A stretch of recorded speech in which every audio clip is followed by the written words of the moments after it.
समुद्रतारा नौकायिताभ्यां गुरुभक्तिराभ्यां वैराग्यसाम्राज्यपूजनाभ्यां नमो नमः श्री गुरुपादुकाभ्यां नमो नमः श्री गुरुपादुकाभ्यां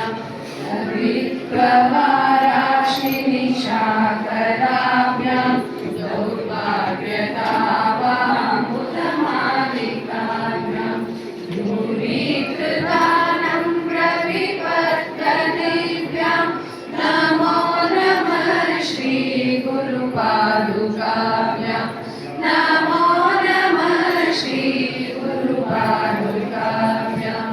नन्दाययो श्रीपतितां समीयो कदाचिदप्याश्रुतरिद्रवर्या मूकाशवाचस्पतितां गीताभ्यां नमो नमः श्री गुरुपादुकाभ्यां नमो नमः श्री गुरुपादुकाभ्यां नामीकनिकाशपदार्ताभ्यां नानाविमोहादिनिवारिकाभ्यां नमज्जनाभीष्टगतिप्रदाभ्यां नमो नमः श्री गुरुपादुकाभ्यां नमो नमः श्री गुरुपादुकाभ्यां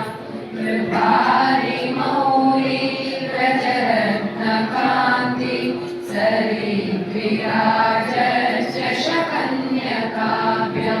कृपत्कराभ्यां नतलोकपङ्क्ते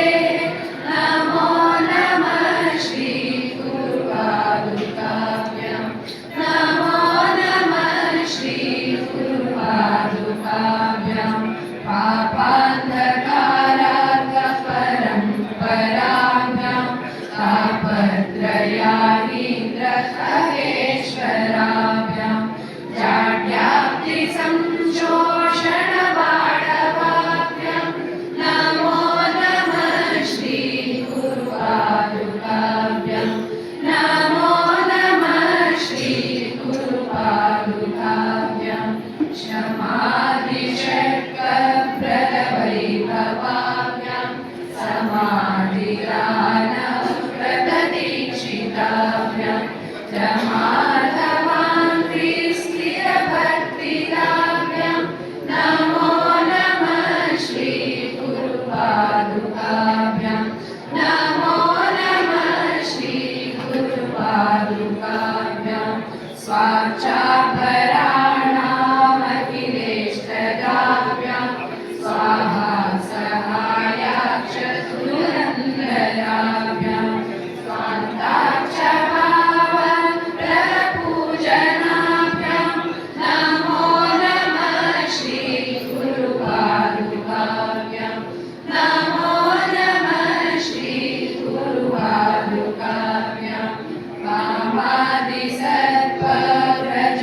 कामादिसर्पव्रजगारुडाभ्यां विवेकवैराग्यनीतिप्रदाभ्यां बोधप्रदाभ्यां कृतमोक्षदाभ्यां नमो नमः श्री गुरुपादुकाभ्यां नमो नमः श्री गुरुपादुकाभ्यां नमो नमः श्री गुरुपादुकाभ्यां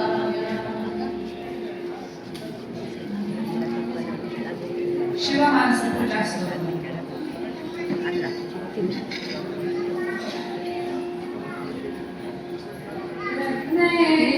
कल्पितमासनं हिमजले स्नानं च दिव्याम्बरं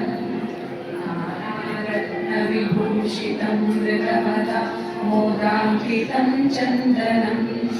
जातिचम्पकबिल्वपत्ररचितं पुष्पं च धूपं तथा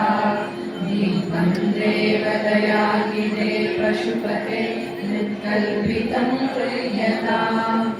सौवर्णेन वरत्नकण्डरचिते पात्रे घृतं पायसम् भक्ष्यं पञ्चविधं पयोदधियुतं रम्पाफलं पानकम् शाकानामयुतं जलं रुचिकरं कर्पूरकण्डोज्ज्वलम् ताम्बूलं मनसा मया विरचितं भक्त्या प्रभो स्वीकुरु चक्रं चावरयोरुगं व्यजनकं चादर्शकं निर्मलं वीणाभेदिमृदङ्गकाहनकला गीतं च नृत्यं तथा साष्टाङ्गप्रणतिस्तुतिर्बहुविधा एतत्सहस्तं मया सङ्कल्पेन समर्पितं तव विभो पूजां गृहाण प्रभो आत्मात्मं गिरिजापतिः सहचराभ्राणं शरीरं गृहम् पूजा ते विषयोपभोगरचना निद्रा समाधिस्थितिः सञ्चारपदयो प्रदक्षिणविधिस्तोत्राणि सर्वा गिरो यद्यत् कर्म करोमि तत्तदखिलं शम्भो तवाराधनम् करचरणकृतं वा कायजं कर्मजं वा श्रवणनयनजं वा मानसं वा परागम् विहितमविहितं वा सर्वमेतत् क्षमस्व जय जय करुणाब्धे श्रीमहादेव शम्भो जय जय करुणाब्धे श्रीमहादेव शम्भो जय जय करुणाब्धे